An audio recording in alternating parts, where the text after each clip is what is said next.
नमो नमः। अहं संदीप कुमार मिश्रः, शासकीय उच्चतर माध्यमिक विद्यालय कंधवार, जिला सीधी, मध्य प्रदेश। आज मैं आप लोगों के लिए कक्षा 9 की जो पुस्तक है शेमुशी, उसके चतुर्थ पाठ को लेकर के आया हूँ। चतुर्थ पाठ का नाम है कल्पतरुः। इस शब्द में दो शब्द हैं। पहला शब्द है कल्प, दूसरा शब्द है तरुः। कल्प यानी कल्पना और तरुः यानी पेड़, यानी हमारी कल्पनाओं को पूर्ण करने वाला पेड़। उस पेड़ से जो भी हम अभिलाषा करते हैं, जो भी हम इच्छा करते हैं, उन इच्छाओं को पूर्ण कराने वाला है वह पेड़। ऐसा एक पाठ है कल्पतरुः। आज हम उस पाठ को समझेंगे। क्या लिखा है, सबसे पहले हम इसकी प्रस्तावना को समझेंगे। प्रस्तावना में क्या लिखा है देखिए। प्रस्तुतोऽयं पाठः वेतालपञ्चविंशतिः इति प्रसिद्धकथासङ्ग्रहात् सम्पादनं कृत्वा संगृहीतोऽस्ति। क्या अर्थ हुआ? प्रस्तुतोऽयं पाठः, प्रस्तुतः अयं पाठः। प्रस्तुतः अयम विसर्ग को ओ हुआ और ओ के बाद जो आ है उसको पररूप हो गया प्रस्तुतोयम। इस प्रकार से शब्द बना।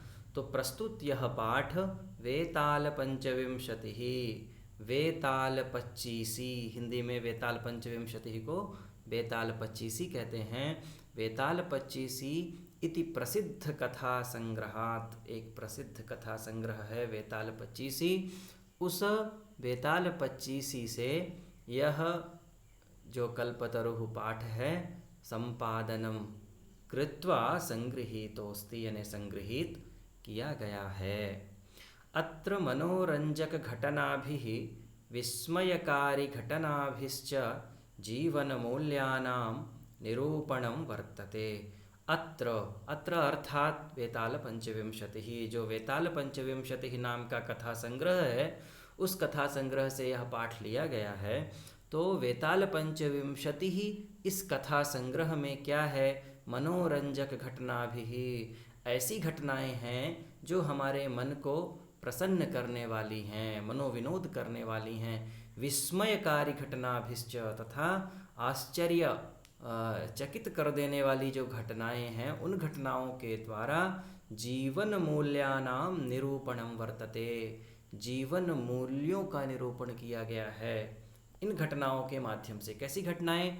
मनोरंजक घटनाएं और विस्मयकारी घटनाओं के द्वारा हमारे जीवन मूल्यों का निरूपण किया गया है। अस्यां कथायां पूर्वकालतः एव स्वगृहोद्याने स्थित कल्पवृक्षेण जीमूतवाहनः लौकिक पदार्थान न याचते। क्या अर्थ है, हम समझेंगे। अस्याम कथायाम, इस कथा में, कल्पतरुः नाम का जो पाठ है, उस पाठ में पूर्वकालतः एव, पहले समय से ही, स्वगृहोद्याने, स्वगृह उद्याने, यहाँ गुण स्वर संधि हो गई है। गृह उद्याने, हा में जो आ है और उद्याने का जो ऊ है, तो गृह उद्याने, गृहोद्याने गुण स्वर संधि हो जाती है। तो क्या लिखा है? अस्याम कथायाम पूर्वकालतः एव, इस कथा में पूर्व समय से ही, स्वगृहोद्याने, अपने घर के उद्यान में, अपने घर के बगीचे में, स्थित कल्पवृक्षेण, अपने घर के बगीचे में स्थित कल्प वृक्ष के द्वारा, जीमूतवाहनः, जीमूतवाहन नाम का एक व्यक्ति है। वह व्यक्ति लौकिक पदार्थान न याचते, लौकिक पदार्थों की इच्छा नहीं करता है, कभी भी लौकिक पदार्थ नहीं मांगता है। अपितु सह, अपितु वह सांसारिक प्राणिनाम दुखानि अपाकरणाय वरम याचते। क्या अर्थ हुआ? लौकिक पदार्थों की इच्छा नहीं करता है, अपितु क्या कहता है? सांसारिक प्राणिनाम, संसार में रहने वाले जो प्राणी हैं, उन प्राणियों के दुखानि, दुख को, अपाकरणाय वरम याचते, दुख को दूर करने के लिए वर मांगता है। किससे? कल्पवृक्ष से। यतो ही, क्योंकि लोकभोग्याः भौतिक पदार्थः जलतरंगवत् अनित्याः सन्ति। लोकभोग्याः, इस संसार में जो भोगने वाले भौतिक पदार्थ हैं, लोक यतो ही लोकभोग्याः भौतिक पदार्थः, जो संसार जिनको भोगता है ऐसे जो भौतिक पदार्थ हैं, वह भौतिक पदार्थ जल तरंगवत, जिस प्रकार से समुद्र की जो तरंग होती है, जल की जो तरंग होती है, वह तरंग क्या होती है? अनित्य होती है। जिस प्रकार से जल की तरंग अनित्य होती है, उसी प्रकार से ये जो भौतिक पदार्थ हैं वह सभी पदार्थ अनित्य हैं।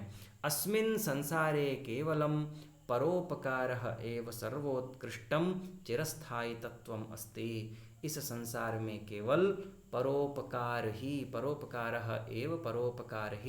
सर्वोत्कृष्टम, सर्वधन उत्कृष्टम, सर्वोत्कृष्टम गुणस्वर संधि, सबसे उत्कृष्ट, सबसे श्रेष्ठ, चिरस्थायी तत्व है, हमेशा रहने वाला तत्व है। क्या? परोपकार ही। तो ये पाठ की प्रस्तावना हुई। आगे हम पाठ को पढ़ेंगे। क्या लिखा है देखिए, समझना है पाठ को। बहुत ही अच्छा पाठ है और इसे हम समझेंगे। लिखा है, अस्ति हिमवान नाम सर्वरत्न भूमि नगेन्द्रः। अस्ति यानी है, हिमवान यानी हिमालय, नाम सर्वरत्न भूमि नगेन्द्रः, प्रत्येक सर्वरत्न भूमि, जहाँ प्रत्येक रत्न पाए जाते हैं, ऐसी भूमि नगेन्द्र। अर्थ क्या हुआ, एक बार समझेंगे। प्रत्येक रत्न जहाँ मिलते हैं, सर्वरत्न भूमि नाम हिमवान नगेन्द्र अस्ति। हिमालय नाम का एक पर्वत है, एक पर्वत पर्वतों का जो राजा है, पर्वत राज है, वह है। इस प्रकार से इसका अर्थ है। तस्य सानोः उपरि, उसकी चोटी के ऊपर, विभाति यानी सुशोभित हो रहा है, कंचनपुरम नाम नगरम, कंचनपुर नाम का नगर उस हिमालय पर्वत के ऊपर सुशोभित हो रहा है। तत्र जीमूतकेतुः इति श्रीमान विद्याधरपतिः वसति। वहाँ उस कंचनपुर नामक नगर में जीमूतकेतुः, जीमूतकेतु नाम के श्रीमान विद्याधरपति ही, अर्थात जीमूतकेतु नाम के एक व्यक्ति हैं जो कि विद्या में श्रेष्ठ हैं, विद्या को धारण करने वाले हैं। ऐसे श्रीमान जीमूतकेतु वहाँ रहते थे, वसति स्म। तस्य गृहोद्याने, उनके घर के बगीचे में, कुलक्रम आगतः यानी कुल के क्रम से आया हुआ, कल्पतरुः स्थितः यानी बहुत दिनों से वहाँ एक कल्पवृक्ष स्थित था। वह राजा, स राजा जीमूतकेतुः तं कल्पतरुम् आराध्य तत्प्रसादाच्च बोधिसत्त्वांश संभवं जीमूतवाहनं नाम पुत्रं प्राप्नोत। क्या अर्थ हुआ? स राजा यानी वह राजा, कौन राजा? जीमूतकेतुः, तम कल्पतरुम आराध्य, उस कल्प वृक्ष की आराधना करके, तत्प्रसादात उसके प्रसाद से यानी कल्प वृक्ष के प्रसाद से, बोधिसत्वांश संभवम जीमूतवाहनम नामो। क्या मतलब हुआ?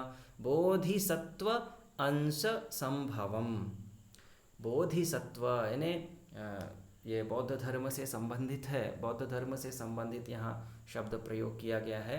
बोधिसत्व यानी उस कल्प वृक्ष के प्रसाद से, बोधिसत्व अंश संभवम यानी तत्प्रसादात उसके प्रसाद से, बोधिसत्व अंश संभव जीमूतवाहन नाम के एक पुत्र को प्राप्त करता है।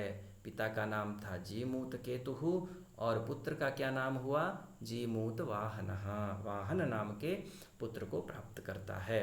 स जीमूतवाहनः महान् दानवीरः सर्वभूतानुकंपी च अभवत्। वह जो जीमूतवाहन था, महान दानवीरः, बहुत ही बड़ा दानवीर था, सर्वभूतानुकंपी च अभवत्, सर्वभूतानुकंपी, सर्वभूत अनुकंपी, प्रत्येक प्राणियों के ऊपर कृपा करने वाला था, कृपा करने वाला था। तस्य गुणैः प्रसन्नः स्वसचिवैश्च प्रेरितः।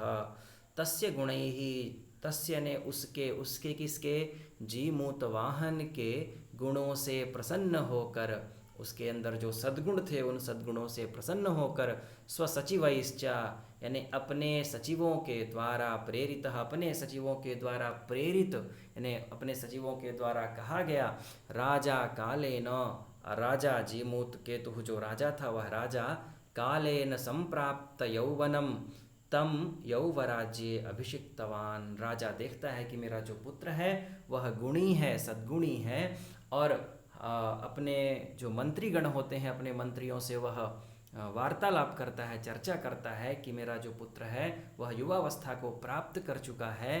तो अपने मंत्रियों से चर्चा करके वह अपने पुत्र को यौवराज्ये अभिषिक्तवान, युवराज के पद में अभिषिक्तवान यानी युवराज के पद में बैठा देता है, अभिषेक कर देता है। यहाँ ये देखना है, देखिए जो कुछ शब्द हैं उनको मैंने अलग वर्ण में किया है, इन्हें भी हमें समझना है। हिमवान, हिमवान शब्द का अर्थ होता है हिमालय, तो हिमधन मतु प्रत्यय, हिम शब्द से मतु प्रत्यय होता है, हिमवान शब्द बनता है। उसी तरह से नगेंद्रः, नगधन इंद्रः, नगेंद्रः यहाँ गुणस्वर संधि है। कुलक्रम आगतः, कुलक्रमात् आगतः, कुलक्रम आगतः, यहाँ हम कुल क्रम धन आगतः, कुलक्रमागतः यहाँ दीर्घ स्वर संधि है। सर्वभूतानुकंपी, सर्वभूत अनुकंपी, सर्वभूत अनुकंपी यहाँ भी दीर्घ स्वर संधि है। अगला शब्द है स्वसचिवैश्च, स्वसचिवैः धन च, यहाँ जो विसर्ग रहता है उसे दंत्य सकार हो जाता है, सा होता है, और सा को आगे च वर्ण है इसलिए सा के स्थान में तालव्य शकार हो जाता है। स्वसचिवैश्च यहाँ स्तुत्व व्यंजन संधि है। आगे हम पढ़ते हैं, आगे देखिए क्या लिखा है। कदाचित, कदाचित हितैषिणः पितृमंत्रिणः यौवराज्ये स्थितं तं जीमूतवाहनम् उक्तवन्तः। कदाचित किसी समय में, हितैषिणः, हित धन एषिणः, हितैषिणः वृद्धि स्वर संधि, पितृमंत्रिणः पिता के जो मंत्री गण थे, हितैषिणः यानी हित करने वाले, राजा का जो हित करने वाले मंत्रीगण थे, यौवराज्ये स्थितम तम जीमूत वाहन, युवराज के पद में स्थित उस जीमूत वाहन को देख करके बोलते हैं, उक्तवन्तः कहते हैं, क्या कहते हैं, युवराज, अरे युवराज, योऽयं सर्वकामदः कल्पतरुः तवोद्याने तिष्ठति स तव सदा पूज्यः। युवराज, योऽयं, यह अयम, यह धन अयम, योऽयं पूर्व रूप स्वर संधि है यहाँ, सर्वकामदः सभी कामना, जो यह सभी कामनाओं को पूर्ण करने वाला, कल्पतरुः कल्पवृक्ष, तवोद्याने, तव धन उद्याने, तवोद्याने तुम्हारे बगीचे में है, तिष्ठति यानी स्थित है, सह तव सदा पूज्यः, वह तुम्हारा सर्वदा पूजनीय है। मंत्रीगण क्या कहते हैं कि तुम्हारे उद्यान में जो एक कल्प वृक्ष है वह तुम्हारा सर्वदा पूजनीय है। अस्मिन् अनुकूले स्थिते सति शक्रोपि अस्मान् बाधितुं न शक्नुयातो। यदि हम इसकी कृपा से, अस्मिन् अनुकूले सति, इसकी कृपा से यदि यह वृक्ष हमारे ऊपर कृपा करता है, स्थिते सति शक्रोपि, शक्रः अपि, इंद्रः अपि, शक्रः यानी इंद्र, इंद्र भी अस्मान् बाधितुम न शक्नुयात, अस्मान यानी हम सबको, बाधितुम पराजयितुम यानी हमें, हमारी इंद्र भी हमें पराजित नहीं कर सकता है, न शक्नुयात। एतत् आकर्ण्य, यह सुन करके, जीमूत वाहनः, जीमूत वाहन अचिंतयत सोचते हैं, क्या कहते हैं, अहो ईदृशम अमरपादपं प्राप्यापि पूर्वैः पुरुषैः अस्माकं तादृशं फलं किमपि न प्राप्तम। क्या अर्थ हुआ, यह एतदाकर्ण्य, यह सुन करके, जीमूत वाहनः, जीमूत वाहन अचिंतयत सोचते हैं, क्या सोचते हैं, अहो ईदृशम, और ये आश्चर्य है, अहो यानी आश्चर्य हो करके, ईदृशम यानी ऐसा, अमर पादपम अमर वृक्ष, प्राप्यापि प्राप्य धन अपि दीर्घ स्वर संधि ही, प्राप्त करके भी, पूर्व पुरुषैहि पूर्व पुरुषों के द्वारा, अस्माकं तादृशं फलम किमपि न प्राप्तम, हम अस्माकं यानी हम सब कोई विशेष फल को प्राप्त नहीं किए हैं, ऐसा जीमूतवाहन कहते हैं। किंतु केवलम कैश्चिदेव, परंतु केवल कुछ लोग ही, कृपणैहि कश्चिदपि अर्थः अर्थितः, अर्थात कुछ कंजूसों के द्वारा, कृपणों के द्वारा, कश्चिदपि अर्थः अर्थितः यानी कुछ धन को प्राप्त किया गया है। हम सब ने कुछ विशेष प्राप्त नहीं किया है, अपितु जो कुछ कृपण लोग थे, कंजूस लोग थे, जो केवल धन इकट्ठा करना चाह रहे थे, उन्होंने केवल इस वृक्ष से धन की ही याचना की है। इस प्रकार से यहाँ जीमूतवाहन कहते हैं, तदहम अस्मात् कल्पतरोः अभीष्टम साधयामि, इसलिए तद अहम अस्मात्, इसलिए मैं, अस्मात् कल्पतरोः इस पेड़ से, अस्मात् कल्पतरोः इस कल्प वृक्ष से, अभीष्टम साधयामि जो भी मैं चाहता हूँ वह सब मैं प्राप्त करूँगा, ऐसा जीमूतवाहन कहते हैं। आगे देखिए क्या लिखा है, एवं आलोच्य, एवं आलोच्य सपितुः अंतिकम आगच्छत, इस प्रकार से सोच करके, इस प्रकार की आलोचना करके वह पितुः अंतिकम आगच्छत, पितुः यानी पिताजी के, अंतिकम यानी समीप, आगच्छत आ जाता है, आगत्य च आकर के, सुखमासीनम पितरम एकांते न्यवेदयत, सुख से बैठे हुए पिताजी को एकांत में बुला करके निवेदन करते हैं। क्या कहते हैं, तात त्वं तु जानासि एव, आप तो जानते ही हैं, यदस्मिन् संसार सागरे, इस संसार सागर में, आ शरीरम इस शरीर के साथ, इदम सर्वम धनम यह सभी धन, वीचिवत चंचलम जिस प्रकार से जल की तरंगे चंचल होती हैं, जल की तरंग आती है और चली जाती है, उसी प्रकार से यह हमारा शरीर भी आएगा चला जाएगा, धन भी हमारे पास आज रहेगा कल नहीं रहेगा, आज आएगा कल चला जाएगा। जिस प्रकार से वह तरंगे चंचल होती हैं उसी प्रकार से यह हमारा शरीर तथा यह संपूर्ण धन उसी तरंग के समान है। एकः परोपकार एव अस्मिन् संसारे अनश्वरः यो युगांत पर्यंतम यशः प्रसूते, एक परोपकार ही ऐसा है जो कि अस्मिन् संसारे इस संसार में, अनश्वरः यानी नष्ट नहीं होता है, ननश्वरः अनश्वरः जो नष्ट नहीं होता है, यो युगांत पर्यंतम यशः प्रसूते, जो यो यानी जो यह युगांत पर्यंतम युगों युगों तक प्रसिद्धि को जन्म देता है, प्रसिद्धि देता है। क्या, परोपकार, एक परोपकार ही इस संसार में है जो कभी नष्ट नहीं होता है, युग युगों तक प्रसिद्धि को प्रदान करता है। तदस्माभिः ईदृशः कल्पतरुः किमर्थम रक्ष्यते, तो हम लोगों के द्वारा इस प्रकार का जो कल्प वृक्ष है इसकी रक्षा क्यों करते हैं। यह कल्प वृक्ष तो प्रत्येक प्राणियों को सब कुछ दे सकता है, तो केवल हम लोग ही इस कल्प वृक्ष से क्यों याचना करते हैं, हम लोग ही केवल क्यों धन इकट्ठा करते हैं। इस प्रकार से उनका प्रश्न था। यैश्च पूर्व यैश्च यैहि धन च, विसर्ग को सा होता है, दंत्य सकार होता है, दंत्य सकार के स्थान में तालव्य शकार हो जाता है और शुत्व व्यंजन संधि यहाँ है। यैश्च पूर्वैहि अयम, पूर्वैहि अयम पूर्वैरयम, यहाँ विसर्ग संधि है, पूर्वैहि धन अयम।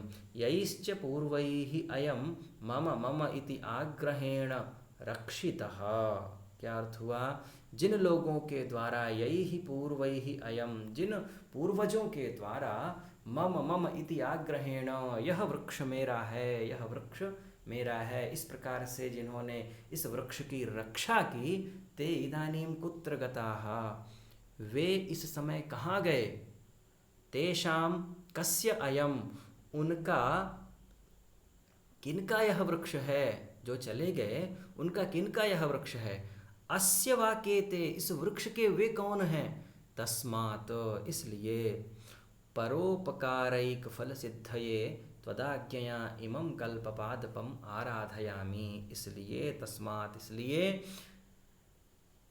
परोपकारैक, परोपकार एक फल सिद्धये, परोपकार के लिए केवल एक फल की सिद्धि से, त्वदाज्ञया, त्वत आज्ञया, त्वदाज्ञया, यहाँ जस्त्व व्यंजन संधि है और यहाँ परोपकार धन एक फल सिद्ध, ये वृद्धि स्वर संधि है। तो क्या कह रहे हैं, इसलिए परोपकार, परोपकार करने के लिए या परोपकार के लिए केवल एक फल सिद्धि के लिए, त्वदाज्ञया, आपकी आज्ञा से, इमं कल्पपादपम, इस कल्प वृक्ष को, आराधयामि, मैं आराधना करना चाहता हूँ, या इस कल्प वृक्ष से मैं आराधना करना चाहता हूँ।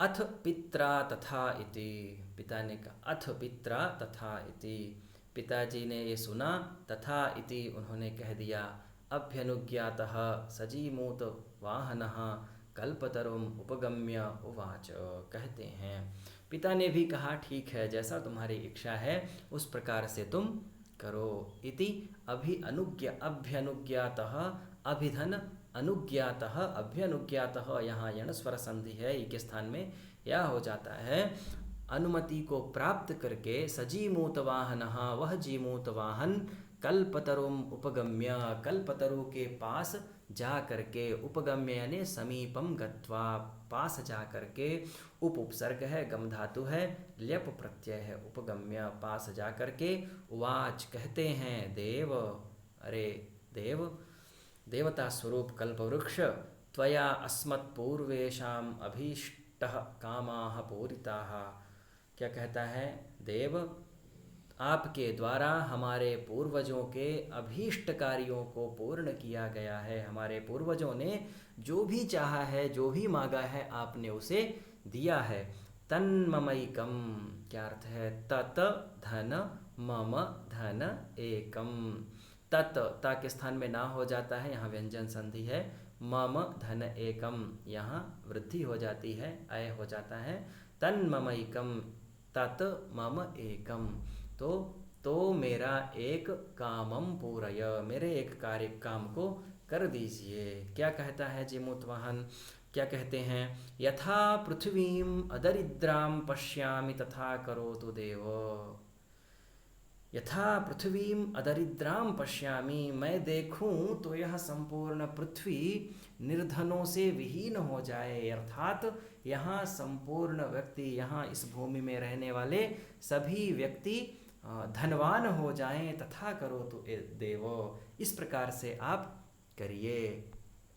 इति एवं वादिनी जीमूत वाहने, जीमूत वाहन के ऐसा बोलने पर, एवं वादिनी जीमूत वाहने, जीमूत वाहन के इस प्रकार से बोलने पर, त्यक्तस्त्वया एषोऽहं यातोऽस्मि, त्यक्तः त्वया, त्वया त्यक्तः, जीमूत वाहन तुमने मुझे छोड़ दिया है, एषः अहम यातोऽस्मि, यह मैं, एषः यानी यह, एषोऽहम, एषः धन अहम, विसर्ग को ओ हो जाता है और ओ के बाद जो आ है उसे पूर्व रूप होकर के, एषोऽहम, यह मैं, यातोऽस्मि, यातः अस्मि, जाता हूँ, इति वाक्, ऐसी वाणी, तस्मात् तरोः उद्भूत, यानी ऐसी वाणी उस पेड़ से, उस कल्प वृक्ष से निकलती है। क्या निकलती है, त्यक्तस्त्वया एषोऽहं यातोऽस्मि, तुमने मुझे छोड़ दिया है, इसलिए अब मैं यहाँ से जाता हूँ। क्षणेन, क्षणेन च सकल्पतरुः, और क्षण में ही वह कल्पवृक्ष, दिवं समुत्पत्य, अर्थात स्वर्ग को सम उत्पत्य, सम उपसर्ग, उत उपसर्ग पूर्वक पत धातुः ल्यप प्रत्ययः, दिवं समुत्पत्य, स्वर्ग को प्राप्त करके, भुवि तथा वसूनि अवर्षत, यानी इस भूमि में, इस पृथ्वी लोक में, तथा वसूनि अवर्षत, ऐसे धन की वृष्टि करता है, यथा न कोपि दुर्गतासीत, ऐसे धन की वृष्टि करता है जिससे कोई भी यहाँ निर्धन नहीं रहता है, सभी धनवान हो जाते हैं। ततस्तस्य जीमूतवाहनस्य सर्वजीवानुकंपया, ततस्तस्य, उसके बाद उसके, यानी उसके किसके, जीमूत वाहन के, सर्वजीवानुकंपया, प्रत्येक प्राणी की कृपा करने से, जीमूत वाहन ने प्रत्येक प्राणियों के ऊपर कृपा की, इसलिए सर्वत्र यशः प्रथितम, सर्वत्र उनके यश की प्रसिद्धि होती है। कहने का तात्पर्य यह है कि हम सभी विद्यार्थियों को, हम सभी प्राणियों को परोपकार अवश्य करना चाहिए, जिससे उस व्यक्ति की अवश्य प्रसिद्धि होती है। तो आपका ये पाठ समाप्त हुआ। सभी को नमो नमः, नमस्कार।